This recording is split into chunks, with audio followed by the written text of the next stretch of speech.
Do you think these veterans understand that they're being asked to hide things because if they didn't hide them, they wouldn't qualify for these benefits? Do you think the veterans understand that they're being asked to commit a form of fraud? No, no, ma'am. From my investigation in looking into this, veterans don't realize they're taking the word of that lawyer or whoever they're dealing with. And when they're told they don't need to report it, they don't think that they've done anything wrong. And then when they get contacted by the VA asking for more information because the claim was typically incomplete, that's when it comes out that it should have been reported. And then they end up in the situation that we've heard about today. But I don't believe they know that they're doing something wrong.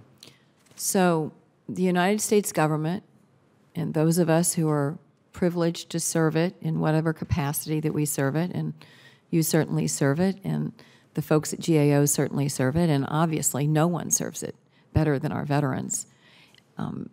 We're trying to make sure that we honor these people by making sure that when they're old, they are not destitute. And some sleazy folks have figured out that they can make money off of it. And in the process, they are compromising the integrity of these very, very proud men. And this is a generation that I'm very familiar with. My dad was in World War II, and he didn't talk much about it. We didn't even know he had a Bronze Star until after he died, because he was not somebody who thought that it was special. He was very humble about it. And I guarantee you, the people, I'm sure, Ms. Schaefer, that the description I'm doing right now, I think probably sounds familiar to you. Yes, ma'am, it does. My father doesn't speak of it very often. So let me ask GAO, first of all, good work. Thank you. As you know, I'm a weirdo. I love auditors. In fact, when I first came to Washington, David Walker teased me because I have a place that looks over your building. And he says, let me see if I get this straight. It was as close as you could get to being a government auditor without being a government auditor by where I located my residence here in D.C. This is a good report. Let me ask you about whether or not we should look at criminalizing this behavior with some more specificity. It seems to me this is really a kissing cousin of criminal fraud, if it isn't out-and-out fraud. Could you speak to that? Sure. Fraud is very difficult to prove. It's a high bar. Right now, the financial planners and attorneys are working within. They're playing the edges. They're playing the fine lines in this program, and they're very clear in their websites and in recorded conversations, the 19 recorded conversations that we had, to signal that this is allowed under the current framework, and that they're accredited, and that gives them some additional authority or reason for you to trust them. But it's skirting the lines of sort of credibility, but they're still able to work in those confines. I really do think that VA needs to look at its accreditation process to weed out those folks who are not providing the products that they should be.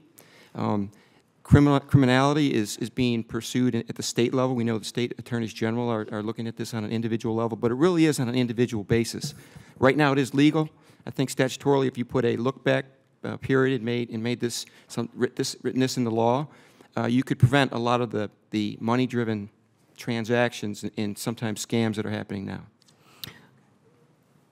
I would, and I don't know, have you got legislation drafted, Senator Wyden? Do we criminalize it?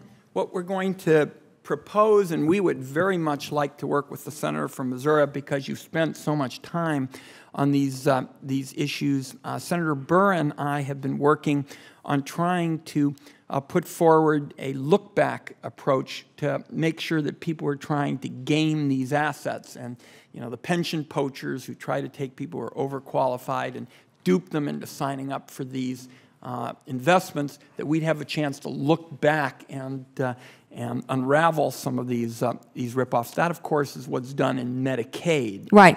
So we are. But isn't there criminal penalties for someone who knowingly tries to hide assets for purposes of qualification for a government program in many of our other government programs? There is, and you bump up against exactly what Mr. Bertoni was talking about with respect to proving intent and this high bar for fraud.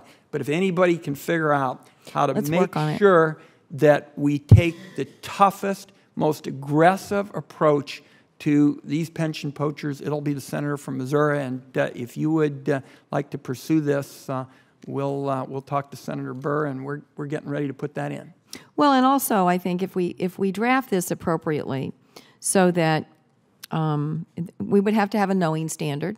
You would have to knowingly, and I'm not talking about the veteran being criminalized here. I'm talking about the advisor who is advising someone that they need to transfer assets or buy these certain products in order to qualify for a government benefit.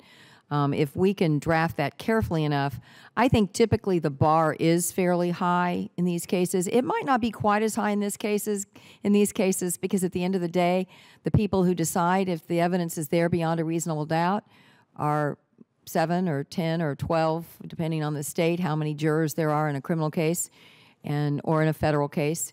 And these are the kinds of facts that infuriate people. I mean, it's like veterans who lie and say they're disabled veterans in order to get advantages in the law.